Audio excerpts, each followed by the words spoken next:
questões do Velho Testamento, do Novo Testamento, nós vamos encontrar citações sobre o ranger de dentes, sobre a velha questão da separação do joio e do trigo. Nós temos várias citações que, se interpretadas ao pé da letra, vão encher o nosso coração de medo, de angústia, achando realmente que o mundo vai acabar.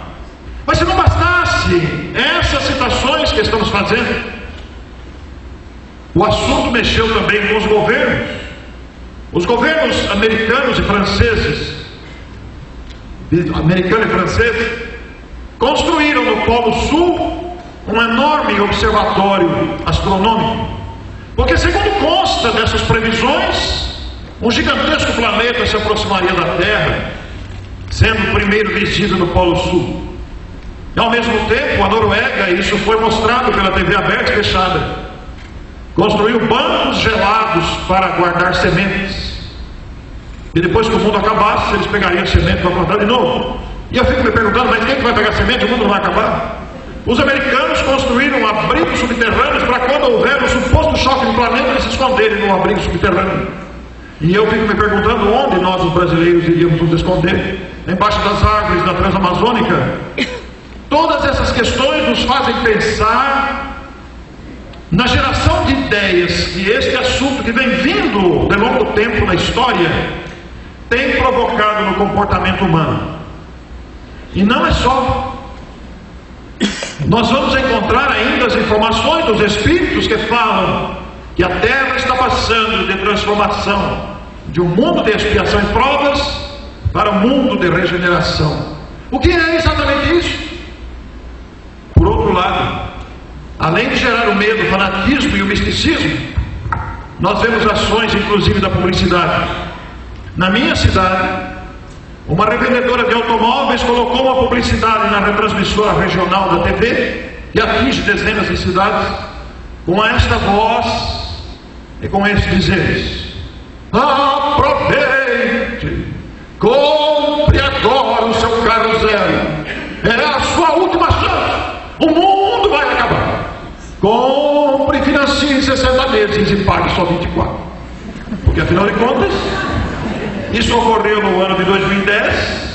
Você financia por 60 meses, que são 5 anos, você paga 2, o mundo acaba e está quitado. Fica fácil, mas a propaganda foi retirada do ar, porque ficou parecendo que era propaganda enganosa. Mas muita gente viu, eu também vi. De forma que o assunto é explorado a mãos cheias.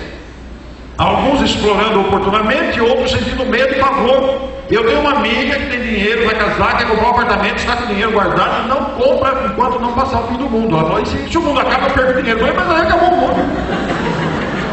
Não, eu vou esperar passar o dia 21 de dezembro, porque vai que o mundo acaba e eu fico sem dinheiro. Mas mesmo o mundo vai acabar. Então, vejam como é essa questão. E eu fazendo essa palestra numa determinada cidade, após essas citações iniciais e esses exemplos que estou dando para vocês, eis que uma pessoa vem correndo pela lateral, sobe e me entrega um papel. E eu, no auge da palestra, tive que dar o papel. O senhor falou que o mundo vai acabar, conserte isso. Porque muita gente fica com medo, fica achando que vai acabar mesmo. Então por que abordar esse assunto? Já que não vai acabar, é claro que não vai acabar. Não tem cabimento. Isto é apenas especulação que vem vindo ao longo do tempo. Em 1999 para 2000 houve uma tremenda preocupação com a mudança dos dígitos para o computador, que iam gerar um grande caos. Não aconteceu nada. A vida avança abundante, convidando-nos a progredir, a realizar o melhor, a viver com alegria, e nós ficamos achando que o mundo vai acabar. Mas por que analisar esse assunto então? Para que trazer um assunto desse? Justamente porque, embora seja um assunto ingênuo, ele nos propicia uma abertura extraordinária para analisar fatos da própria vida. Nos dá elementos, nos dá material para que possamos entender as nossas próprias angústias pessoais, para que possamos entender esse amplo complexo da evolução humana com suas lutas, seus desafios, etc. Porque o que nos interessa é pensar neste caso, nesta globalização, em que envolvemos esses três assuntos: mortes coletivas que sempre aconteceram, sempre teve morte coletiva na história da humanidade, as grandes guerras, as doenças, sempre teve, os naufrágios, acidentes, continua havendo, os flagelos destruidores, que são os flagelos da natureza, sempre teve, sempre ocorreram, e o planeta está sempre se transformando, inclusive fisicamente. Mas vocês vão convir comigo um detalhe: depois que ocorreu o terremoto do Haiti, em janeiro de 2010, que vitimou a ceareira do Cristo, Zilda Arnes, esta mulher notável, que viajava pelos países para evangelizar, para cuidar dos pobres, das crianças, das gestantes, esta mulher foi vítima do terremoto do Haiti, deixando para o mundo um exemplo de dedicação e amor ao próximo. E depois do episódio do Haiti, nós tivemos uma sucessão de outros terremotos. E no Brasil, embora não tenhamos tido terremoto, nós tivemos muitas inundações, enchentes, deslizamento de terra, que igualmente mataram muita gente, decorrentes dos flagelos da natureza. Então, como pensar coletivamente neste assunto?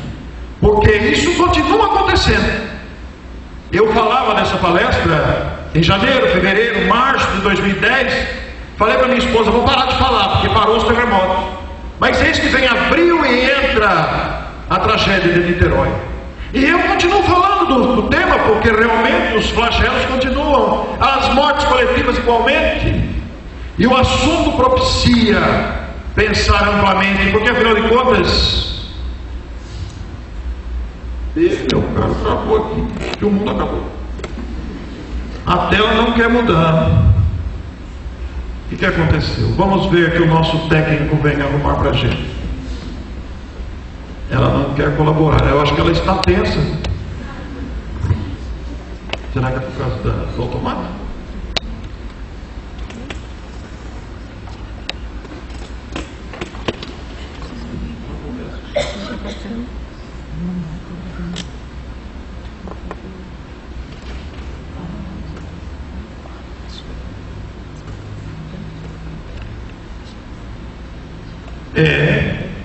O filho. Ainda bem que vai. Afinal de contas, diante desses assuntos todos, o que diz o Espiritismo? A casa de Damasco, o caminho de Damasco, aqui da cidade, promove este evento com o objetivo de divulgar as ideias espíritas que podem analisar qualquer assunto, qualquer tema humano, entre eles este do fim do mundo, pode ser estudado à luz do Espiritismo, que é este conjunto doutrinário de ensinamentos revelados pelos chamados Espíritos, que são seres normais, são os homens e mulheres antes, durante e depois da vida na Terra, pois que não somos esse corpo. Todos nós somos almas imortais, não importa se chamemos de alma, de espíritos, de seres imortais, não importa, o fato é que somos imortais, continuamos a viver. E aqueles que já atingiram um patamar de esclarecimento e sabedoria, trouxeram informações que foram organizadas por Allan Kardec, o codificador do Espiritismo, que não inventou nada, não imaginou nada, mas teve o cuidado de comparar as informações dos Espíritos para lançar o livro dos Espíritos. E nós vamos estudar o assunto em três fontes principais. O que diz o Espiritismo? Naturalmente que a fonte primeira está exatamente em O Livro dos Espíritos. O Livro dos Espíritos foi lançado em 1857. Elaborado na maneira de perguntas e respostas, ele traduz toda a síntese da doutrina espírita. É um livro compacto, que traz em seu conteúdo compacto toda a estrutura doutrinária do Espiritismo. Ele desdobrou-se em outras obras, que por sua vez fez o surgimento dos adeptos do Espiritismo, que fundaram instituições como a que vocês têm aqui na cidade. Muito bem, e é neste livro que é feito de perguntas e respostas que nós vamos encontrar a abordagem específica sobre os flagelos destruidores nessas questões 737 a 741. São 5 questões. E essas questões estão dentro do subtítulo Flagelos Destruidores, que por sua vez está dentro do capítulo Lei de Destruição, que deve ser entendida como transformação, não a destruição que acaba com tudo, mas como transformação, tudo se transforma. E nestas questões, que eu não vou ler, nem decorei, vou usar outras palavras, Allan Kardec faz o seguinte questionamento: por que é que Deus, de vez em quando, eu estou usando as minhas palavras, no livro está do outro jeito, de vez em quando sacode a humanidade com os flagelos destruidores? E os Espíritos deram uma resposta de várias linhas, mas fiquemos com a primeira frase, e eles disseram: para fazer a humanidade avançar mais depressa. Mas aí a gente pergunta, mas como? Fazer a humanidade avançar mais depressa, partindo o prédio no meio? Todavia, analisemos com cuidado. Fazer a humanidade avançar mais depressa. Notem que toda vez que há uma tragédia, pode ser uma tragédia nacional, uma tragédia numa cidade, numa família, num quarteirão, toda vez que acontece algo que chama atenção e que causa impacto nas pessoas, todo mundo se movimenta para ajudar.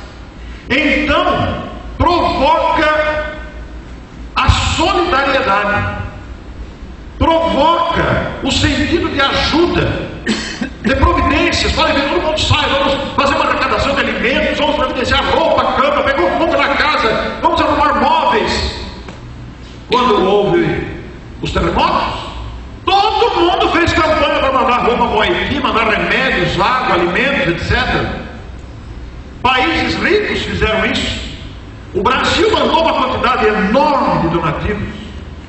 Então faz a humanidade avançar mais depressa, que mexe com a moral, mexe com o sentimento. Nós somos tocados pelo sentimento de solidariedade, pelo desejo de fazer algo. Afinal de contas, um semelhante meu está sofrendo. Mas mexe também com o intelecto, porque os nossos homens e mulheres de ciência são convidados